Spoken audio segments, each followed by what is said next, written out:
सतनाम वाहेगुरु। वाहेगुरु जी दा खालसा, वाहेगुरु जी दी फतेह फतेह। धन धन गुरु नानक देव जी सच्चे पातशाह। आज हम जन्म साखी में पढ़ेंगे किस तरीके से बचपन में ही गुरु नानक देव जी के ऐसे चमत्कार हुए कि लोग उनके मुरीद हो गए। गुरु नानक देव जी चरागाह में अपने मवेशियों को ऐसे चराते हैं जैसे भगवान कृष्ण गायों को चराते थे। एक दिन एकांत स्थान में बैठे थे, उनकी समाधि लग गई। तभी उनके पशु चरते चरते खेत में चले गए और खेत में बहुत हानि पहुंचा दी। इससे खेत का जो मालिक था किसान, वो झगड़ने लगा, अपशब्द बोलने लगा कि पटवारी जी के लड़के के मवेशियों ने मेरे खेत को खराब कर दिया। ये झगड़ा बढ़ते बढ़ते स्थानीय प्रशासक राय बुलार जी के पास पहुंचा। राय जी ने अपना एक कर्मचारी भेजा कि देख के आओ खेत में कितना नुकसान हुआ है, ताकि वो राशि किसान को दिलवाई जाए। परंतु जब कर्मचारी खेत में पहुंचा तो खेत में नुकसान का कोई निशान तक नहीं दिखाई दिया। वह वापस आ गया, कहने लगा, हे राय जी, वह खेत तो वैसे का वैसा ही है, मुझे तो कहीं खेत में मवेशियों द्वारा बर्बादी का कोई निशान भी दिखाई नहीं दिया। ये सुनकर राय जी कहने लगे, नानक भी अल्लाह का, खेत भी अल्लाह के, मवेशी भी अल्लाह के, फिर कैसा नुकसान और कैसे नुकसान की भरपाई। ये सुनकर खेत का स्वामी लौट गया। एक दिन फिर ऐसा हुआ कि मवेशियों को चरागाह में घुमा रहे थे। विश्राम करने के लिए वृक्ष के नीचे चादर टान के सो गए। कुछ समय पश्चात वृक्ष की छाया दूसरी तरफ ढल गई। तब नानक जी के ऊपर धूप आ गई। संयोगवश स्थानीय प्रशासक राय बुलार भी वहां से उस समय गुजर रहे थे। उनकी निगाह नानक पर पड़ गई। वे अचंभित होके खड़े रह गए, क्योंकि एक विशाल फन वाला सांप नानक जी के सिरहाने फन फैलाए मुखमंडल पर छाया करता हुआ बैठा था, ताकि गुरु नानक देव जी के चेहरे पर धूप न आए। तब राय जी ने एक आदमी भेजा कि जाओ देखो कि क्या वह बालक जिंदा भी है या सांप ने उसे डस लिया। वह देखने गया तो सांप वहां से अपने बिल की ओर चला गया, परंतु नानक जी नींद में सोए हुए थे। ये देख राय जी बहुत खुश हुए कि बालक ठीक है। इससे उनके दिल में नानक के प्रति श्रद्धा भावना बहुत बढ़ गई। गुरु नानक जी ज्यादातर समाधि में रहते, चुपचाप रहते। सारे बेदी परिवार में चिंता रहने लगी। सारा दिन अकेले रहते, खाना भी नहीं खाते थे। कालू राम जी और तृप्ता जी ने वैद्य को बुलाया, लेकिन भोला भाला वैद्य गुरुजी के रोग को नहीं समझ पाया। जब उसने गुरुजी से पूछा कि आपको क्या रोग है, तो नानक जी कहते हैं, हम तो अपने प्यारे परमेश्वर में समाये हुए हैं। इस प्रेम रोग का कोई उपचार नहीं। आत्मा हमारी एक रस चित आनंद है। वैद्य जी ने कालू जी से कहा, आपके बेटे को कोई रोग नहीं है, इसको तो भक्ति का रंग चढ़ा हुआ है, ये तो सबके रोग दूर करेगा। अब नानक जी के पिताजी ने एक दिन कहा, तुम अब मवेशियों को चरागाह में ले जाना छोड़ दो, अपने खेतों की खुद देखभाल कर लो, क्योंकि पट्टे पर तो आधा लाभ रह जाता है। अब मैं तुम्हारी शादी करना चाहता हूँ, अतः तुम्हें भी खेतों में हाथ बटाना चाहिए, जिससे तेरा उदास मन घर गृहस्थी में बहल जाएगा। तुझे वनों में भटकने की कोई जरूरत नहीं है। अब नानक जी की उम्र हो गई 15 साल। नानक जी अब अपने खेतों की देखभाल करने लगे। सुबह उठते, स्नान ध्यान करते, खेत में चले जाते। खेत के मजदूरों के साथ खेतों में हल जोतते, खाद गुड़ाई कार्य करते, जिससे इस बार फसल बहुत अच्छी हुई। जब मेहता कालू जी ने लहलहाती फसल देखी तो बहुत खुश हुए। हर्ष उल्लास में उन्होंने नानक जी को सीने से लगाकर प्यार किया और कहा, मैं तेरी ऐसे ही निंदा करता फिरता था कि मेरा लड़का निकम्मा है। अरे तूने तो मेरी सारी शिकायतें दूर कर दी। अब मैं तेरे विवाह की बात करता हूँ। मेरा एक मित्र है, उसकी लड़की के साथ तेरी बात चलाता हूँ। मेहता कालू जी ने अपनी पत्नी तृप्ता जी से विचार विमर्श किया कि हमारा लड़का पहले की तरह वैरागी नहीं रहा, अब खेती बाड़ी में मन लगाने लगा है। अब उसका मन रमा रहे, इसलिए जल्दी से उसकी घर गृहस्थी बना देते हैं, नहीं तो क्या मालूम फिर पहले जैसा हालत ना हो जाए।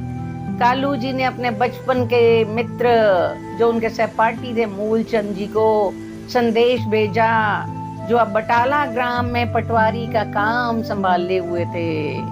उनकी लड़की का नाम था सुलखनी। वह हर दृष्टि से कुशल, निपुण, सुंदर थी। दोनों परिवार भी समान थे, इसलिए मूलचंद जी ने रिश्ता स्वीकार कर लिया। विवाह कुछ समय बाद में होना निश्चित हुआ, परंतु नानक देव जी तो अपने मन में मानव कल्याण की आशा लिए भविष्य के लिए कार्यक्रम बनाने लगे थे। सारा समय प्रभु चिंतन मनन में लगे रहते, जिससे फिर खेती बाड़ी बिगड़ने लगी। ये देखकर मेहता कालू जी बहुत दुखी हुए, परंतु शिकायत किसी से ना करते। नानक जी तो काम धंधे में रुचि ही नहीं ले रहे थे, ज्यादा समय चिंतन मनन में रहते, एकांत में रहते। आखिर पिताजी ने निर्णय लिया कि खेती बाड़ी की कठिन समस्या इनके बस की बात नहीं है, किसी व्यापार में लगा दिया जाए। अब नानक जी की उम्र हो गई 17 साल। पिताजी ने बहुत सोच समझकर व्यापार के लिए नानक जी को 20 रुपए दिए और कहा, नानक तुम अब इन रुपयों से एक छोटा सा धंधा शुरू कर लो। लाभ होने पर भी मैं तुम्हारी लगातार सहायता करता रहूंगा। मुझे पूरी आशा है एक दिन तुम बहुत बड़े व्यापारी बन सकते हो। अब नानक जी की उम्र हो गई 17 साल। अब पिताजी ने बहुत सोच समझकर व्यापार के लिए नानक जी को 20 रुपए दिए और कहा, नानक तुम इन रुपयों से एक छोटा सा व्यापार शुरू कर लो। लाभ होने पर भी मैं तुम्हारी सहायता करता रहूंगा। मुझे पूर्ण आशा है कि तुम बहुत बड़े व्यापारी बन सकते हो। बहुत समझा बुझाकर एक सहायक के रूप में पड़ोसी का लड़का, जिसका नाम था बाला, जो उनके बचपन का मित्र था, एक ही उम्र के थे, साथ में भेज दिया ताकि नानक को अपनी राय देकर सहायता भी करता रहे। नानक जी को पिताजी ने विशेष आदेश दिया कि बेटा कहीं धोखा ना खा लेना, खरा सौदा ही करना जिसमें लाभ निश्चित ही हो। दोनों मित्र तलवंडी से पड़ोसी नगर के लिए चल पड़े। रास्ते में एक स्थान पर सड़क के किनारे पर साधुओं का डेरा देखा। नानक जी उनके दर्शन के लिए डेरे में चले गए। सभी साधु भजन में व्यस्त थे। नानक जी ने उनके महंत से बात की, आपके भोजन की क्या व्यवस्था की हुई है?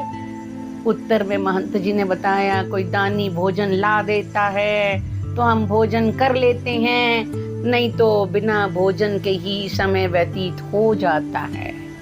ये सुनकर नानक जी ने महंत जी को 20 रुपए दे दिए और कहा, आप इनसे अपने भोजन का प्रबंध कर लो।